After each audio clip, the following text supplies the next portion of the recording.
Du coup, exercice 8, forme creuse. L'entrée comporte 4 entiers, 1 par ligne. Ah,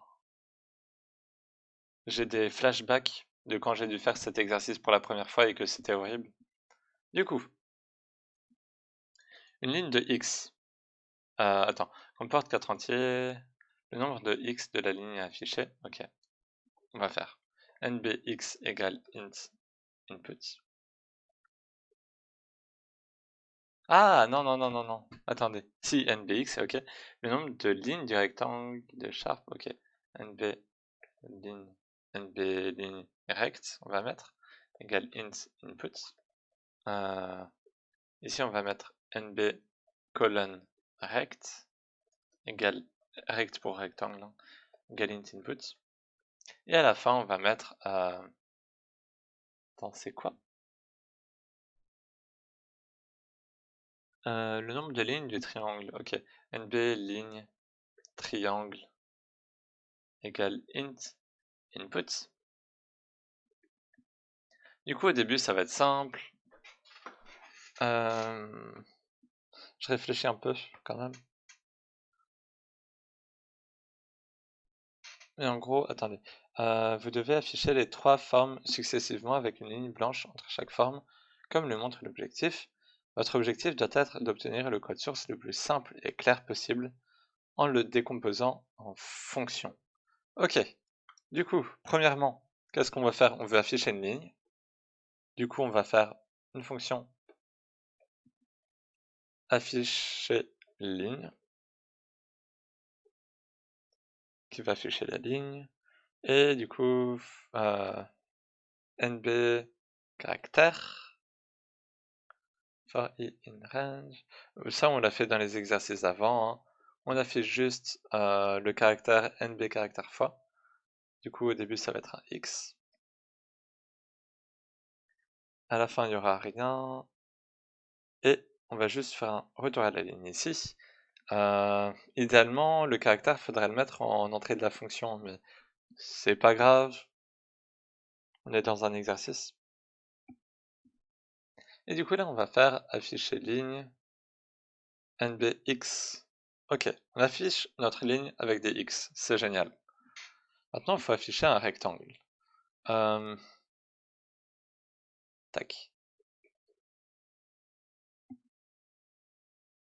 On a notre fonction afficher rectangle, on va mettre nb ligne, nb colonne. Et ici, on va faire... Qu'est-ce qu'on va faire? C'est un peu tricky. C'est un peu dangereux, c'est un peu piégeur. Attention, le nombre de lignes ou de colonnes peut être égal à 1. Ah, je la cherchais cette ligne. Ok, c'est pour ça que c'est un peu piégeur en fait. En gros, ce qu'on peut faire, c'est d'abord le cas général. Dans le cas général où nb ligne et nb colonne sont supérieurs ou égales à 2, en gros, on a une première ligne affichée ici. Ok. Et dans ce cas-là, en vrai, ça peut être utile de... Oui, oui, oui. Ok. Vous voyez ici nb caractère. À côté, on va rajouter le motif. Vous allez comprendre pourquoi. On va rajouter le motif, et du coup, au lieu de mettre x directement ici, on va le rajouter ici. Ok. Et le but, c'est de faire le code le plus simple possible. Et en fait, dans afficher rectangle, vous voyez qu'ici, on doit afficher une ligne. Ok. On doit afficher une ligne. On a déjà une fonction pour ça.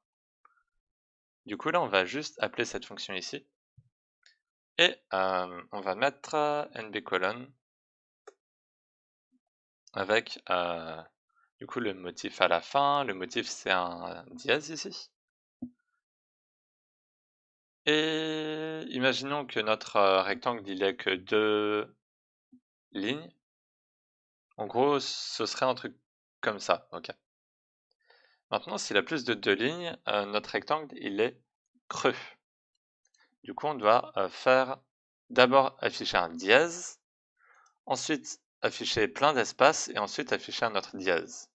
Du coup, c'est ce qu'on va faire. On va afficher un dièse, comme ça. Ensuite, on doit, n égale tout ça. Ensuite, on doit afficher plein d'espaces, ok? Il y a plein d'espaces ici. Pour l'instant, on va juste commenter, hein, on va mettre ça après. Ensuite, on va afficher à nouveau un dièse, ok? On peut juste copier cette ligne-là. Et du coup, au milieu, ici, il faut afficher plein d'espaces, ok? En fait, il faut afficher une ligne d'espace, ok? Vous voyez où je veux en venir. Paf! Sauf qu'ici, au lieu de mettre le dièse, on va juste mettre un espace. Et ici, au lieu que ce soit nb colonne fois, ce sera nb colonne moins 2, puisque du coup, sur la ligne, on va déjà afficher le dièse et l'autre dièse. Alors là, par contre, on n'est pas obligé de mettre le n d'égal truc, parce qu'on veut retourner à la ligne à la fin. Du coup, ça passe. Et du coup, ça, c'est le cas général, hein. On peut tester... Pour l'instant, je vais faire ça. Paf, on colle. Et du coup, on peut tester avec ça. Paf. Pour l'instant, on va juste regarder déjà la ligne. Est-ce que ça fonctionne? On affiche bien la ligne. Par contre, on n'affiche pas le rectangle, parce qu'on n'appelle pas la fonction afficher rectangle. Du coup, ici, on aura ça. Ici, on aura ça. Et là, on peut exécuter. Du coup, premièrement, on a bien notre ligne. Deuxièmement, on n'a pas vraiment notre rectangle, hein. Quoi, attendez, c'était 5, 6. Alors déjà, on voit qu'il n'y a pas le dièse à la fin. Déjà, attendez, est-ce que j'ai bien... Pour la ligne, oui, pour la ligne, c'est bien bon, hein. CTRL F, ça marche. Afficher rectangle. Ici, on affiche bien la première ligne. Ensuite, ici, on affiche un dièse. Il n'y a pas de fin. Ah, c'est parce que ici... Ah, oh, ok. Quand on fait afficher ligne, ici, en fait, dans afficher ligne, à la fin, on fait un print. Et du coup, on revient à la ligne. Et ensuite, on met le dièse, ok? Ça veut dire que le dièse, en fait, on ne le met pas à la fin de la ligne, on le met au début de la nouvelle. Du coup, oui, ça va pas marcher, c'est normal. Du coup, pour ça, on doit enlever le print d'ici. On doit mettre ça ici. Et là, maintenant, on aura un rectangle. Alors, le problème, c'est que vous allez voir qu'on va pas avoir le bon nombre de lignes. Ça marche pas non plus. Alors, attendez, c'est parce que du coup, il faut aussi que je mette... Wow. Il faut aussi que je mette le print ici et ici. Quoique, peut-être pas ici. Plutôt ici. Ok, maintenant, du coup, on a notre rectangle. Sauf que du coup, il nous faut plus de lignes. Du coup, en fait, on va juste boucler ça. Parce que comme vous le voyez ici, ça, faut le répéter nb ligne fois moins 2, puisqu'on doit enlever la première et la dernière. Du coup, for i in range nb ligne moins 2. Tac, comme ça. Et du coup, là, vous allez voir que on va avoir le triangle qui va... le rectangle, désolé, qui va être bon. Sauf que le problème, c'est que ça va pas marcher lorsque le nombre de lignes du rectangle est égal à 1 ou le nombre de colonnes du rectangle est égal à 1. Ok. Du coup, au début, on va faire une garde et on va faire si le nombre de lignes est égal à... Attendez, le plus simple, c'est quoi? Le plus simple, oui, c'est si le nombre de lignes est égal à 1, alors qu'est-ce qu'on fait? On va afficher une ligne.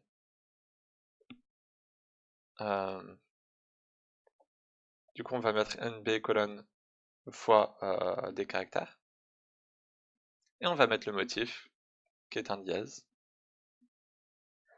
Et maintenant, si c'est, du coup, sinon si c'est le nombre de colonnes qui est égal à 1, on peut mettre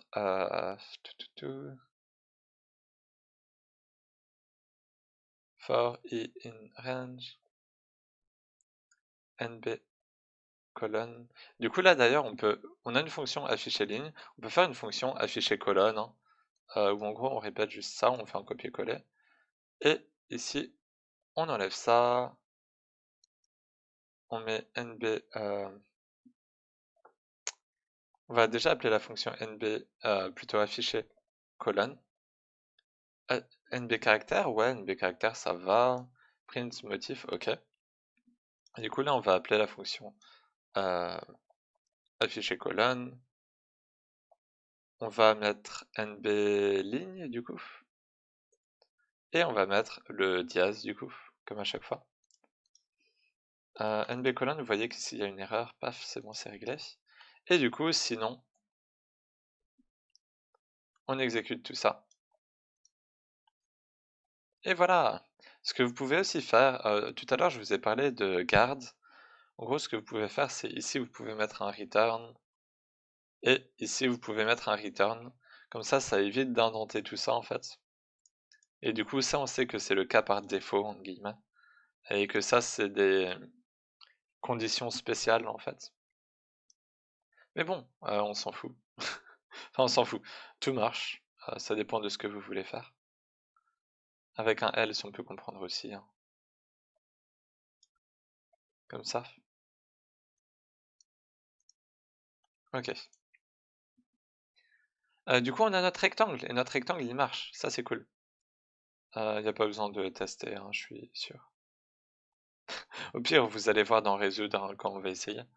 Et du coup, à la fin, on doit faire un triangle. Du coup, attendez. 6, 1, 2, 3, 4, 5, 6.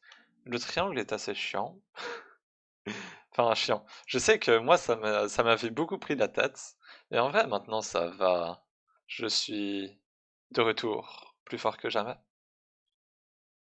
Du coup, on a une variable nbling en argument.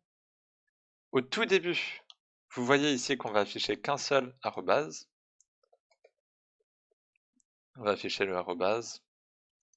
Après, en fait, vous voyez que, étrangement, on fait la même chose que pour le rectangle. On va afficher 2 caractères au bout et au milieu, on va afficher une ligne avec des espaces. Ok? Du coup, on va déjà reprendre un truc qui a par là. Et du coup, comme on va reprendre un truc qui a par là, en fait, on va pas faire du copier-coller, on va refaire une fonction. Mais bon, à la fin, on va juste faire une ligne.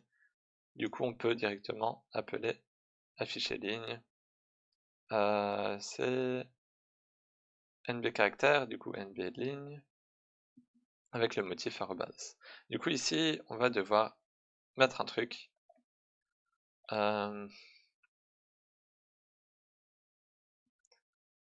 Ce que je vous propose de faire, c'est de faire une fonction ici, qui va s'appeler afficher ligne avec trou, peut-être? Afficher ligne avec trou. En vrai, ça m'a l'air ok.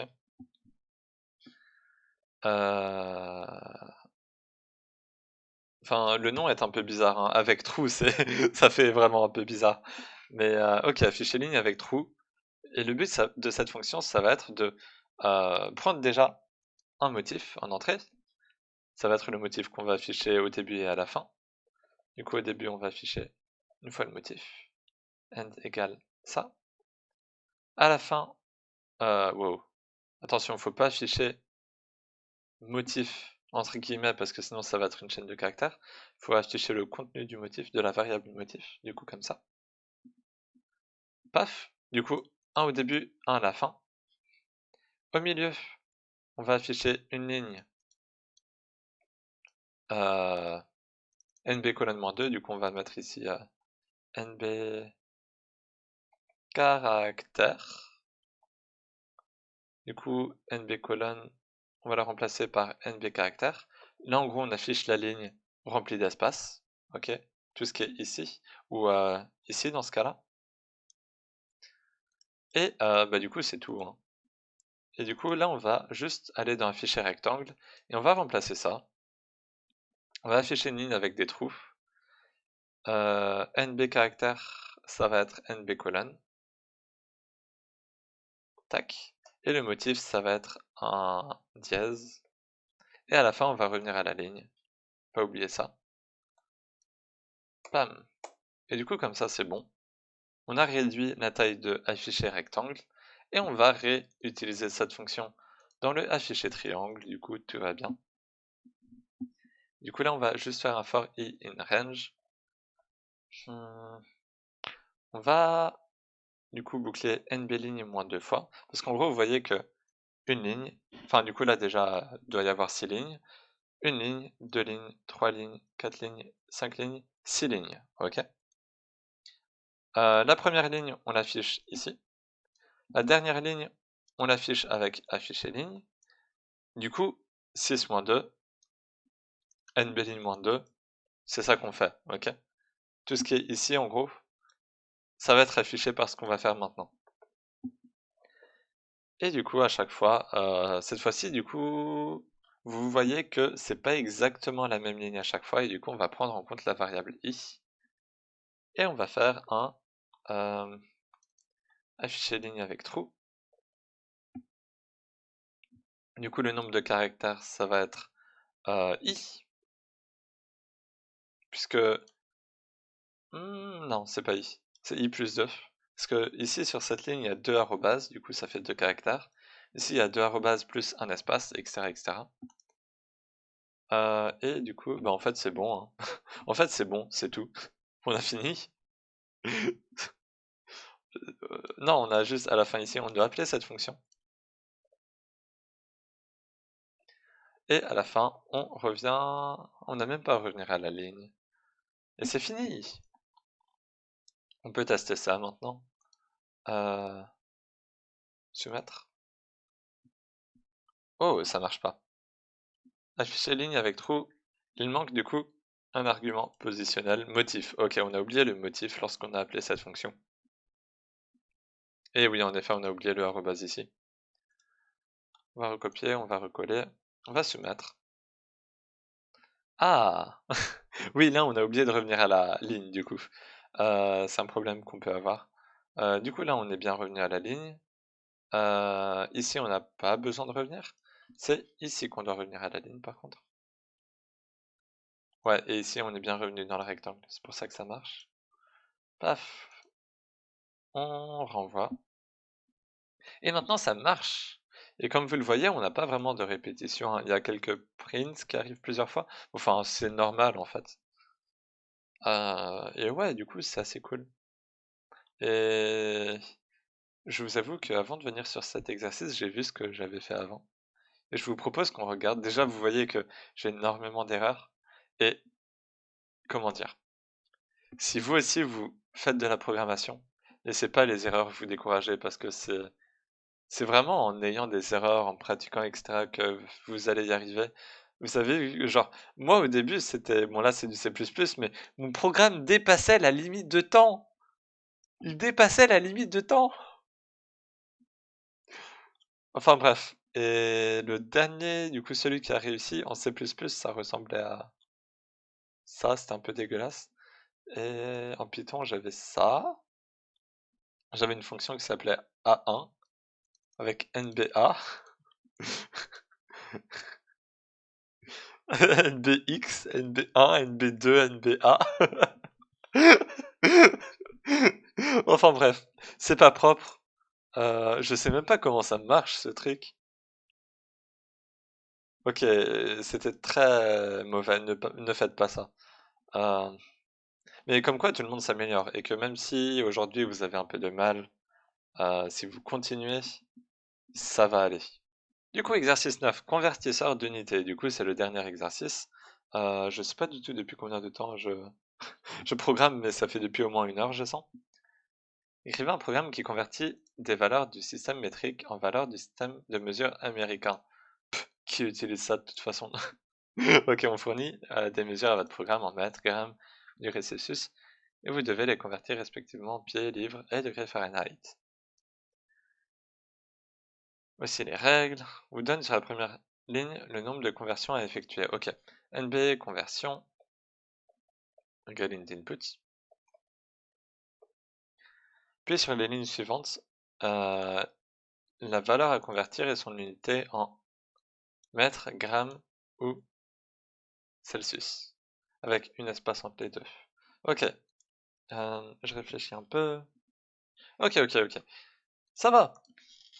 Du coup déjà, là en gros on aura un for i in range, du coup on va boucler nb conversion fois, tout simplement. Parce que du coup pour chaque conversion, on va nous envoyer une entrée. Et du coup, l'entrée ça va être... comment ils appellent ça eux?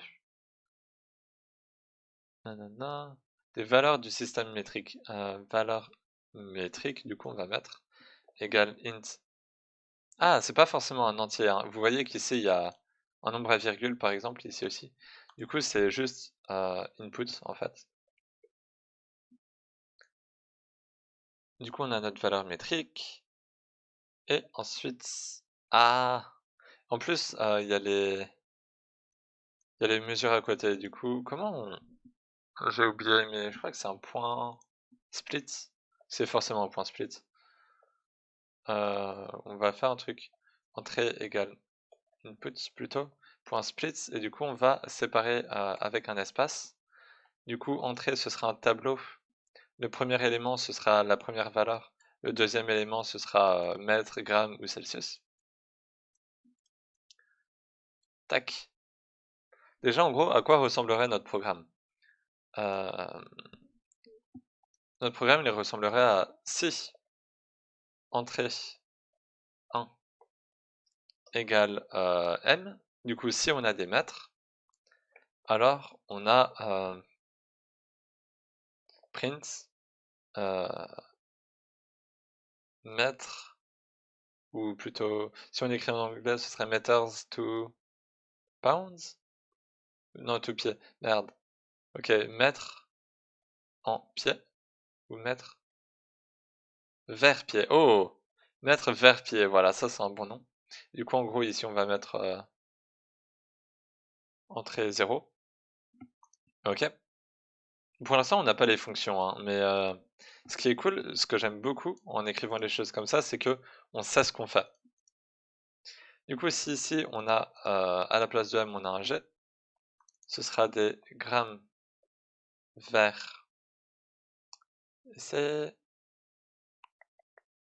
livres. Et sinon, si c'est des Celsius, du coup, si c'est C, on a Celsius vers, et là c'est Fahrenheit. euh, Fahrenheit. Fahrenheit. Ça s'écrit pas comme ça, si? Fahrenheit. Si, si, si. Ok, et du coup, on a ça. En gros, on a ça. Maintenant, il faut juste implémenter les fonctions. Et c'est ça qui est pratique aussi avec les fonctions, c'est que on peut littéralement penser ce qu'on veut faire et l'écrire. Et ensuite, on n'a qu'à faire les fonctions en haut, en fait. Et là, c'est très, très, très lisible, en fait. Niveau lisibilité, c'est énormément lisible. Genre, tu montres un programme à quelqu'un, mettre vers pied, il va comprendre ce que ça fait. Gramme vers livre aussi, et Celsius vers Fahrenheit aussi. Enfin bref, du coup maintenant il faut faire ces fonctions-là. Et je vous montrerai un truc bonus à la fin. Du coup, mettre vers pied. Du coup, ici on aura un nombre. D'ailleurs, ça peut être des flottes, hein. Ici je peux mettre mesure peut-être. Égale flotte, tac. Et du coup ici on va utiliser mesure directement. Parce que sinon en fait on va passer une chaîne de caractères à la fonction. Mais notre fonction, c'est mettre vers pied. Quand on pense mettre vers pied, on pense à un nombre vers un autre nombre. On ne pense pas à une chaîne de caractères vers un nombre. Du coup, c'est important de faire la différence. Ça encore, c'est un problème d'architecture, de structure de code. Et c'est pour ça que ici, je convertis avant, en fait. Ok, du coup, on a ça. Mettre vers pied, on a ça égale ça. Du coup, en gros, ce sera nb mètre. Et du coup, en gros, attendez, 1 mètre égale 1 pied. Ok. Ah non, c'est pas. Wow, wow, wow, wow, wow, wow. Qu'est-ce que je raconte? On a ça mètre. Là, on fait des maths, hein. Je peux mettre ça en commentaire, c'est pas du code, hein. C'est pas du code. C'est produit en croix. Ça en mètre égale 1 pied. Du coup, ça veut dire que ça divisé par ça, c'est égal à 1, hein. Mais c'est aussi égal à 1 divisé par ça, pied. Ce qui veut dire que 1 mètre égale... tout, tout, tout. 1 mètre égale tout ça en pied en fait. Du coup, si on veut afficher des pieds, il faut juste faire ça fois 1 sur tout ça en fait.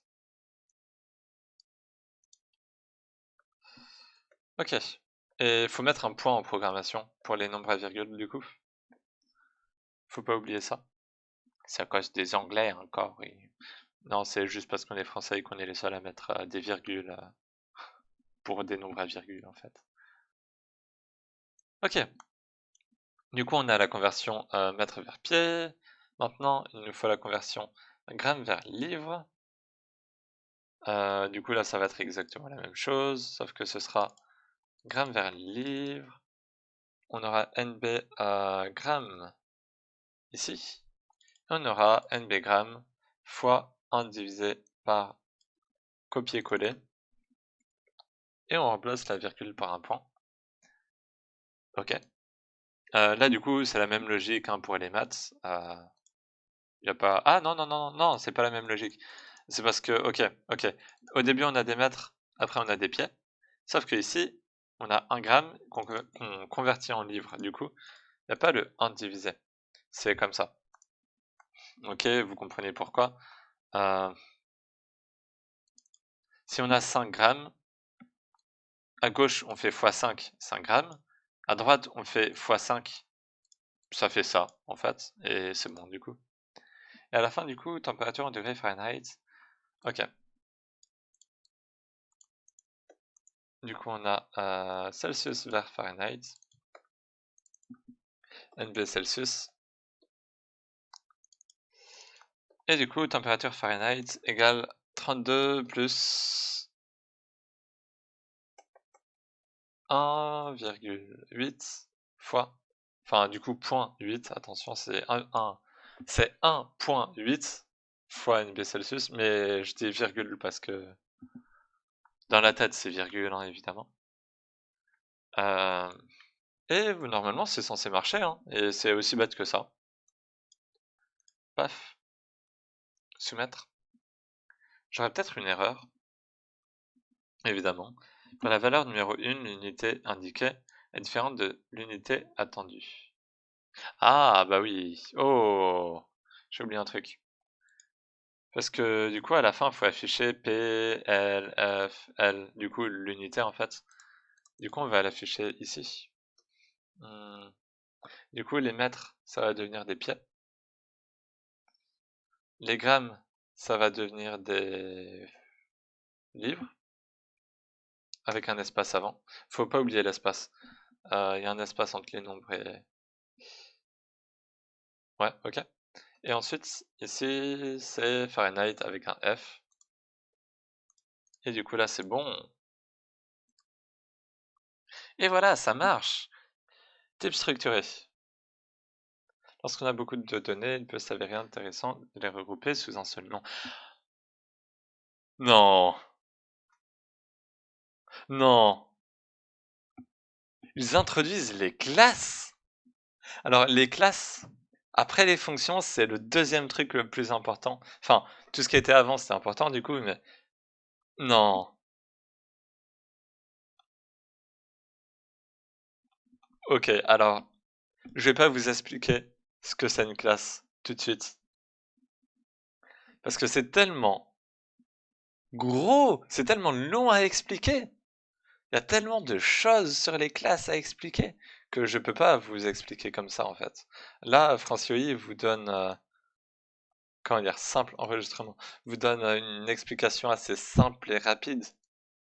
Mais on peut pas expliquer, c'est trop long à expliquer les classes. Enfin, on pourrait, hein, mais je ferai une vidéo rien que pour expliquer ça en fait.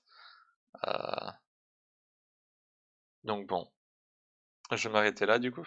Et je vous expliquerai les classes une autre fois, mais lisez ça hein, si vous en avez envie. Il faut le savoir, c'est cool.